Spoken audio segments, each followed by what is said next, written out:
예, 이번 장은 제6장 나는 영혼인가 육체인가 인격인가. 예, 이 챕터는 어쩌면 이런 문장을 통해서 책을 시작합니다. 제5장에서 우리는 인간의 정체성을 결정하는 핵심에 관한 세 가지 이론인 영혼 관점, 육체 관점, 인격 관점을 살펴봤다. 그렇다면 이제 우리는 어떤 관점을 선택해야 할까?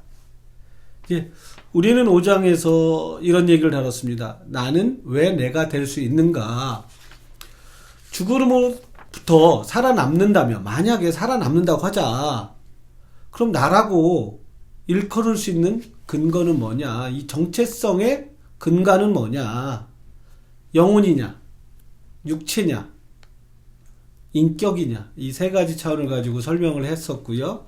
그래서 오늘은 그러면 이것의 연장선상에서 또 이야기를 나눠보고자 합니다. 예, 오일의 선생님이 한번 6장 간략하게 한번 정리해 주시면 좋을 것 같아요. 예. 네, 오늘 이 영혼, 육체, 인격 관점을 다루기 위해서는 약간은 영화 같은 SF 상황을 좀 상상해 볼 필요가 있겠습니다. 네, 먼저 인격 관점에 대해서 이야기를 해보도록 할게요. 네, 동일한 인격을 가지고 있으면 이제 동일한 사람이다 라고 이야기를 할 수가 있는 게 인격 관점이고, 여기서는 인격을 구성하는 어떤 믿음이나 욕망, 꿈, 기억과 같은 어떤 구성 요소들의 거대한 집합체가 필요하다 라고 할 수 있겠죠. 근데 한번 이런 상황을 좀 상상을 해보시죠.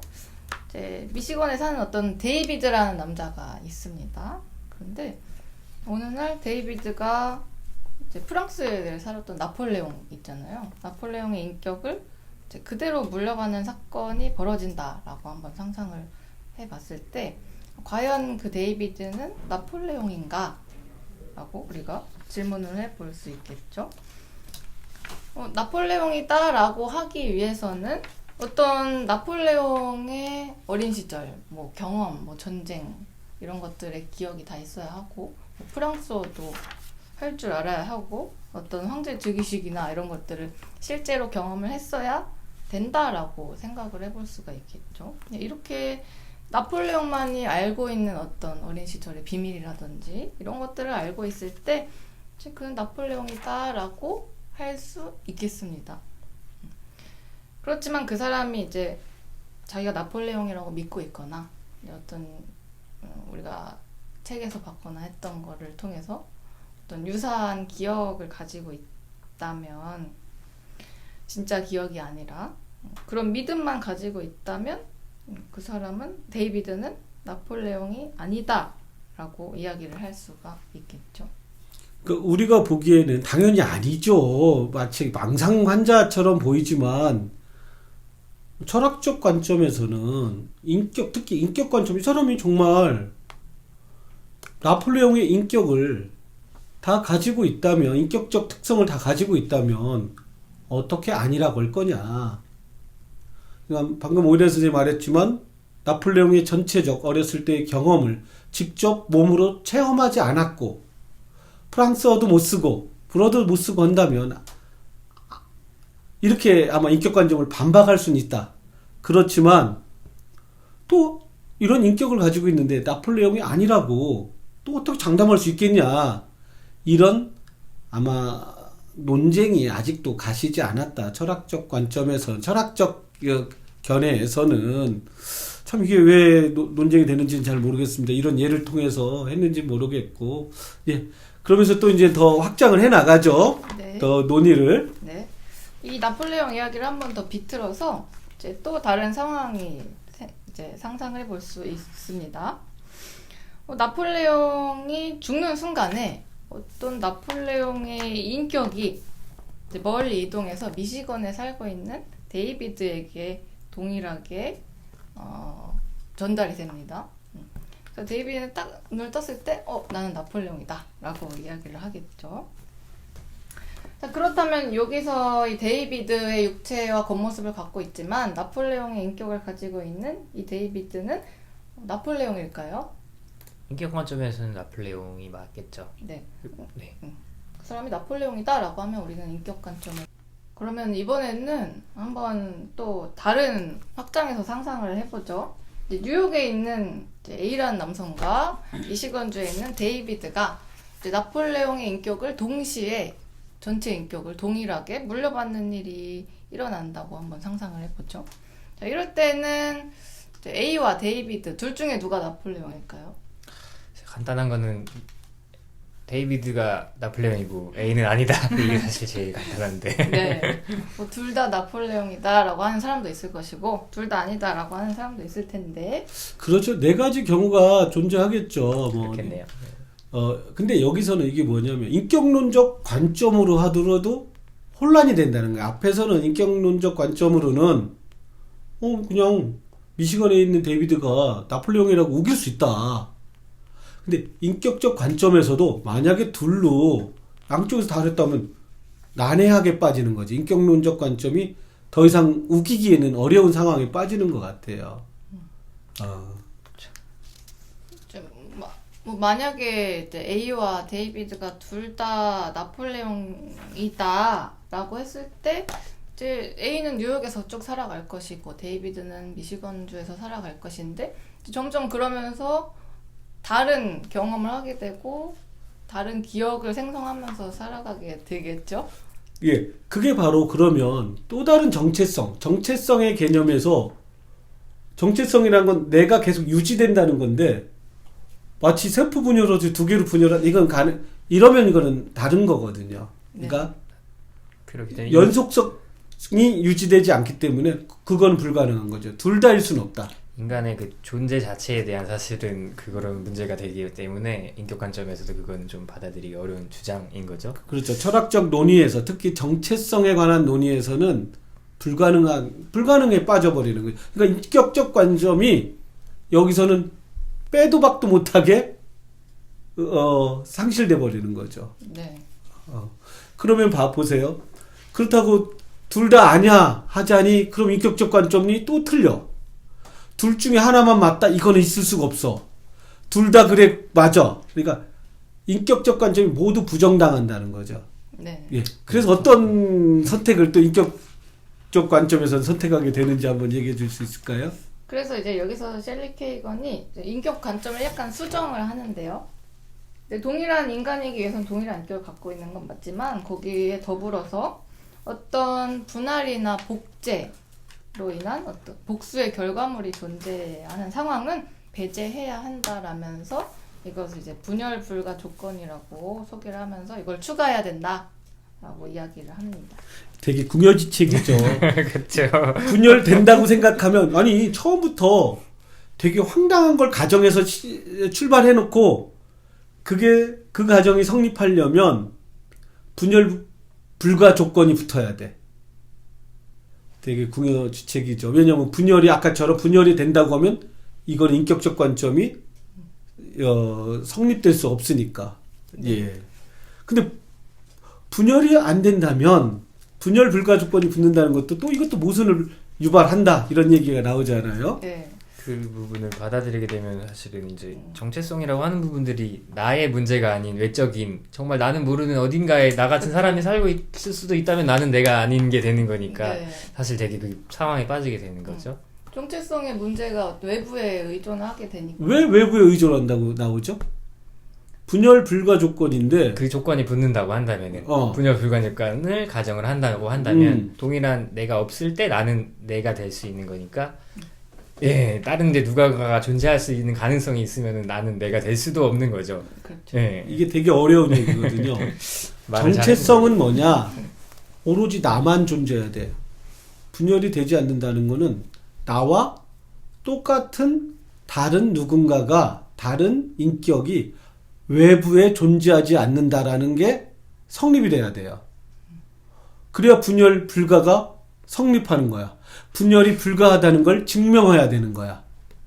그런데 어느 날 신이 와가지고 내 모든 인격을 카피해가지고 누군가에게 집어넣는지 어떻게 할 거야 내가. 아니면 나를 온전히 바꿔가지고 다른 데로 넣는지. 그러니까 외부를 다 확인해야 분열이 불가하다라는 이 조건을 참 철학은 어려워요. 그죠? 난 이렇게까지 왜 베베 꽈는지 모르겠지만 그러기 때문에 외부에 의해서 좌지우지되는 것은 인간 존재에 대한 정체성의 문제다. 다른 어떤 거에 정체성은 나 스스로 존재해야 되는 거지. 인간 존재가 외부에 의존해서는 안 된다라는 것. 이것 때문에 이제 그래서 인격 관점을 받아들이기가 어렵다. 전적으로 이렇게 해가지고 불가능하다. 다 받아들이기가 이렇게 이제 결론을 내죠. 예. 네. 다른 관점 한번 얘기해 보시죠.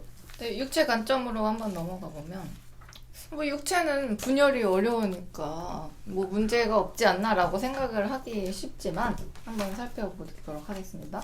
이제 5장에서 우리가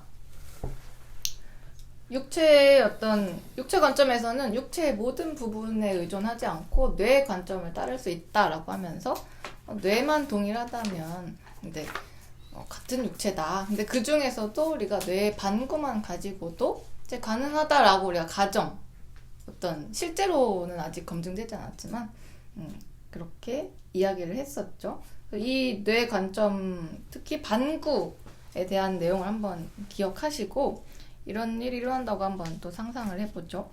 이제 이 저자인 셸리 케이건이 오늘 끔찍한 사고를 당해서 이제 육체는 완전히 파괴되고 뇌만 온전히 살아남았다고 했을 때 이제 의사가 온전한 육체 2개를 가지고 와서 이제 각각 이제 셸리 케이건의 좌뇌와 또 한쪽에는 우뇌를 이식을 합니다. 근데 둘 다 눈을 딱 떠요. 제가 이걸 의사니까 다시 설명해드리면 셀리 케이건은 아까 말한 대로 육체의 나머지 부분은 반가지지만 뇌만 멀쩡해.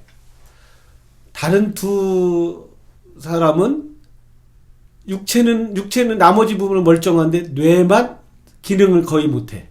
그래서 셀리 케이건의 뇌를 좌뇌방구와 우뇌방구를 딱 잘라가지고 양쪽에 이식을 했어. 이 얘기입니다. 사실 이거 불가능합니다. 의학적으로 전혀 불가능하고 저는 이게 앞으로도 가능할지 모르겠어요. 네. 그래서 원래는 우리는 뇌는 양쪽이 서로 상호 보완 작용을 해요. 그러니까 일부 뇌가 한쪽 뇌가 좀 기능을 하지 않더라도 나머지 뇌로만 어느 정도 기능을 해요. 근데 그게 철저하게 그렇게 되진 않거든요. 그렇지만 그걸 가정을 한 겁니다. 예, 상당한 SF적 요소를 담고 있는 예죠. 예. 그래서 이제 좌뇌를 받은 사람은 이제 레프티라고 하고 이제 우뇌를 받은 사람은 라이티라고 했을 때 레프티와 라이티가 한쪽만 눈을 떴으면 좋았을 텐데 둘 다 눈을 떠버렸습니다. 그럼 둘 중에 누가 셸리 케이건일까요? 아까와 줬던 비슷한 문제의 난관에 봉착했죠? 둘 다 맞냐? 둘 다 아니냐? 둘 중에 하나냐? 아까 그 인격 관점과 동일한 문제에 우리가 부딪혔기 때문에 여기서도 무엇을 추가해야 될까요? 분열 불가 조건이겠죠. 예. 참 구미호직책이에요. 이거 한마디로 왜 그냥 분열 불가 조건을 왜 붙여? 근데 뇌가 그냥 이게 되게 웃긴 거야. 이건 더 웃긴 것 같아. 아니 정말로 뇌를 반반 양쪽에 이식을 했어.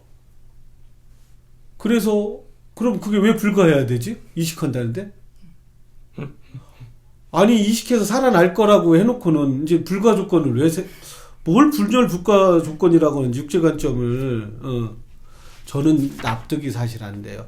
또 하나 여기서 그러면서 육체의 관점을 좀 비판하는 거죠. 분열 불가 조건을 내세우면 똑같은 문제가 벌어진다. 인격관처럼.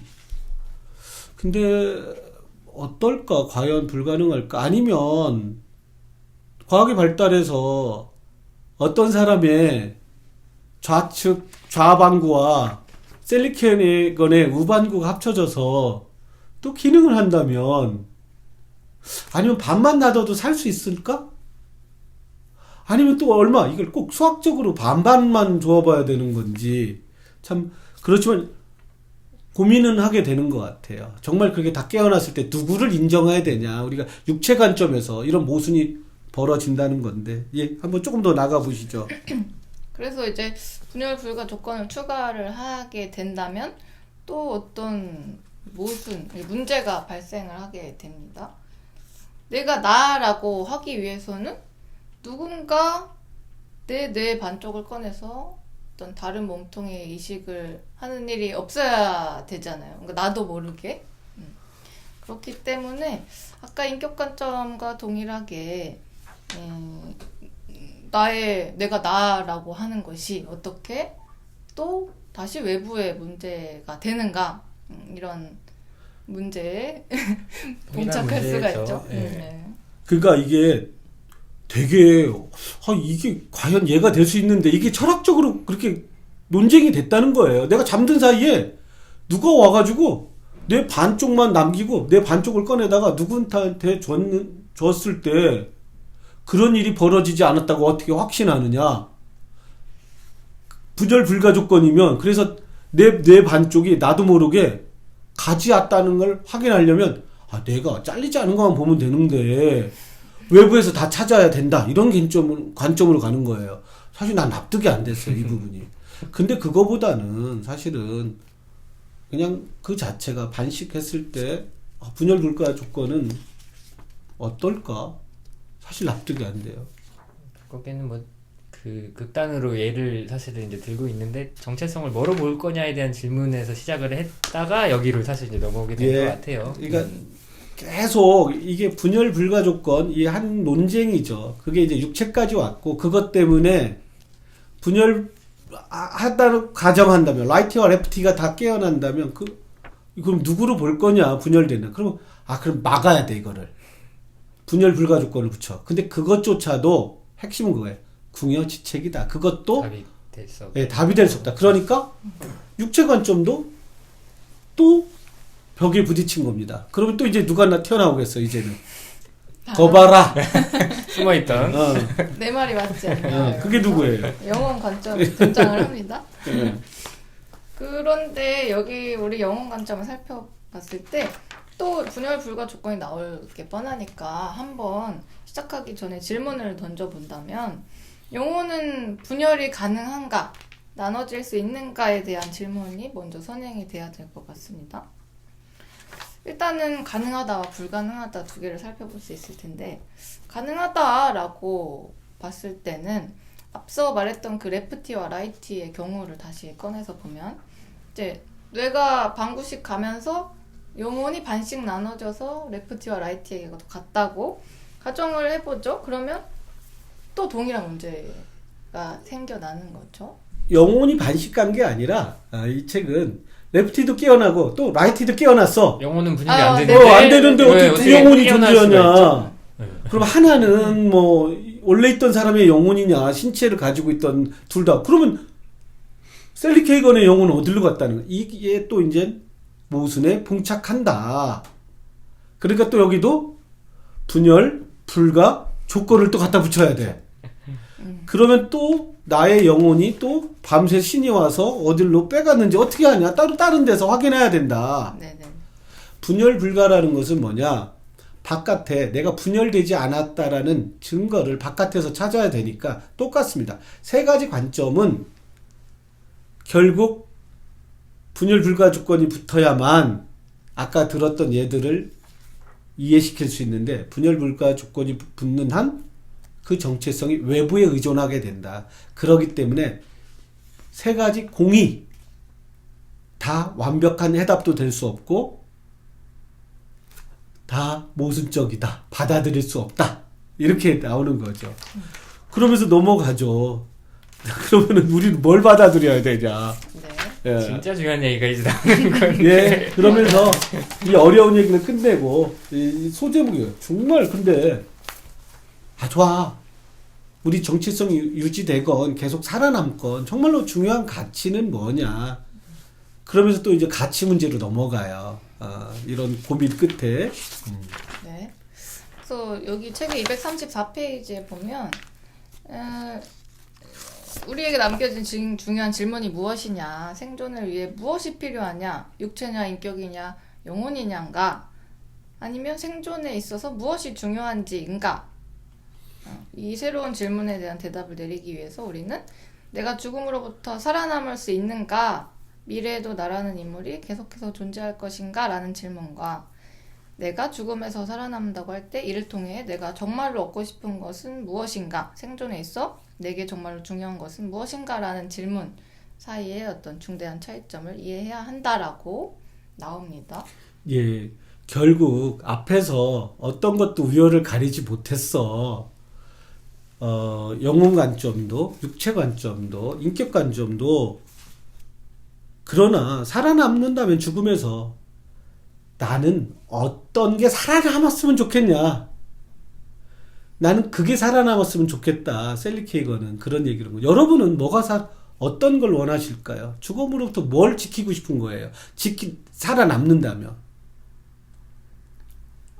지금 제가 느끼는 저의 어떤 나의 그렇죠. 경험이나 기억, 가치관 이런 것들이 살아남으면 좋겠죠. 그러니까요. 그러니까 그런 걸 기억하지 못하는 육체만 살아남아서 뭘 거냐. 나의 인격이 보존되지 않는다면 영혼이 살아남는다고 해서 뭐 할 것이며 나를 기억하지도 못하고 내가 좋아했던 거, 욕망했던 거, 추구했던 거 나를 기억하지 못하는데 영혼이 살아남아서 뭐 할 거고 육체가 살아남아서 뭐 할 거냐. 그래서 나는 내가 나를 기억할 수 있는 인격을 희망하는 거죠. 인격적. 그러니까 결국 뭐 어떤 과학적 논증, 철학적 논증도 아니고 결국 자기가 바라는 것. 나는 그걸 원한다라고 가는 것 같아요. 사실 뭐 동일한 인격이 유지되는 것을 희망한다라고 했을 때 사실 인격도 계속해서 변화하긴 하잖아요. 우리가 몇백 년을 산다고 했을 때 우리의 기억이나 이런 것들은 예전 건 다 사라지고 또 새로운 가치와 어떤 성격이나 이런 것들이 변화할 텐데 그래서 셸리 케이거는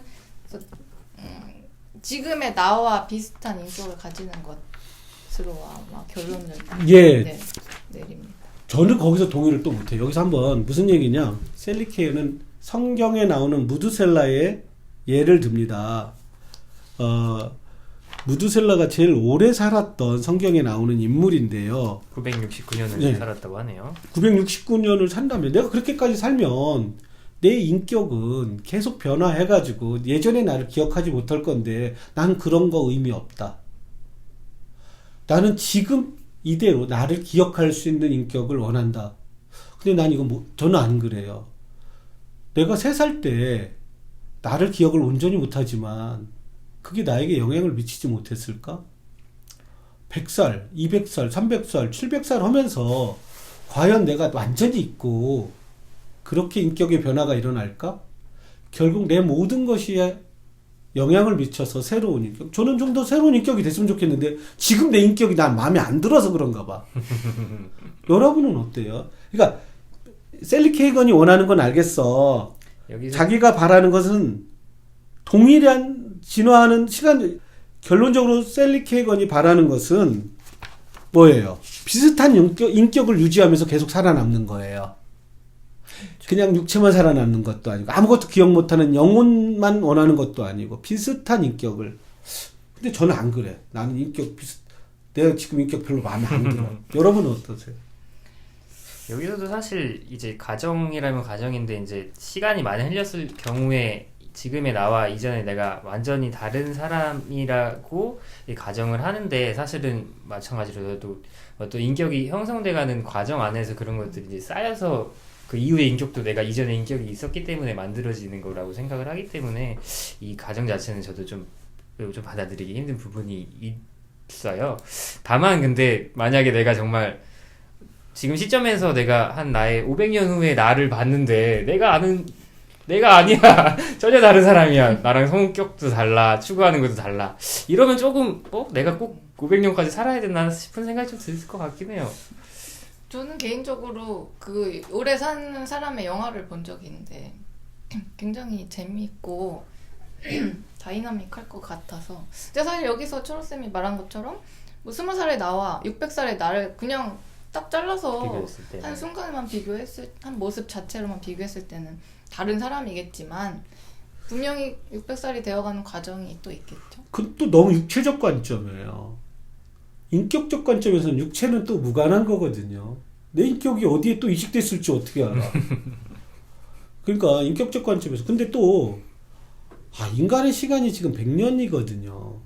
근데 그거에 너무 우리가 사로잡혔기 때문에 그런 건 아닌지. 그럼 100살 노인과 응행하고 태어난 생후 1일 된 아이와 비교하면 그 차이가 더 심할 거냐? 100살과 700살을 했을 때 나는 뭐가 더 변화가 심할 것 같아요? 아기와 100살이 난 더 심할 것 같은데, 내 느낌상. 이것도 사실 그런 가정인 건데 이게 그렇게 변할 거라는 가정을 하고 얘기를 하는 건데 그러지 않을 수도 있거든요. 그러니까요. 내 인격이 어느 정도는 유지가 계속 되면서 바뀔 수도 있는 거기 때문에. 너무 저는 마찬가지예요. 셀리 케이건이 너무 프로세스, 경과 과정을 좀 무시하고 너무 딱딱 이분법적으로 대비시키는 건 아닌지 하는 생각을 해봅니다. 그래요. 이 챕터는 하여튼간 아직도 다 세 가지 관점 다 명확하진 않다. 다 모순을 갖고 있고 똑같은 분열 불가 조건이 붙어야만이 그게 성립할 수 있는데 바로 그 조건이 또 그 명제를 다 반박을 한다. 이런 것 같습니다. 이 책은 이렇게 마무리돼요. 그래도 나는 그런 가능성을 받아들이지 않는다. 내가 죽고 나서 내 몸이 부활하거나 내 인격이 이식될 거라고 기대하지 않는다. 나는 죽음이 나의 진정한 종말이라 생각한다. 죽음은 나의 끝이자 내 인격의 끝이다. 이는 지극히 단순한 사실이다. 죽음은 그야말로 모든 것의 끝이다. 그러니까 끝이 아니다라고 세 가지를 가정해봤는데 그럴 리는 없는 것 같다. 이렇게 모순이 많다. 결국 인격이 난 제일 중요해. 그렇지만 그 인격은 그리 이식되거나 오래가지 않을 거야. 그대로 죽음과 함께 또 육체의 소멸과 함께 내 인격은 끝날 거야. 이렇게 책을 마무리하는 것 같습니다. 그건 좀 많이 돌아봤는데 이렇게 나죠?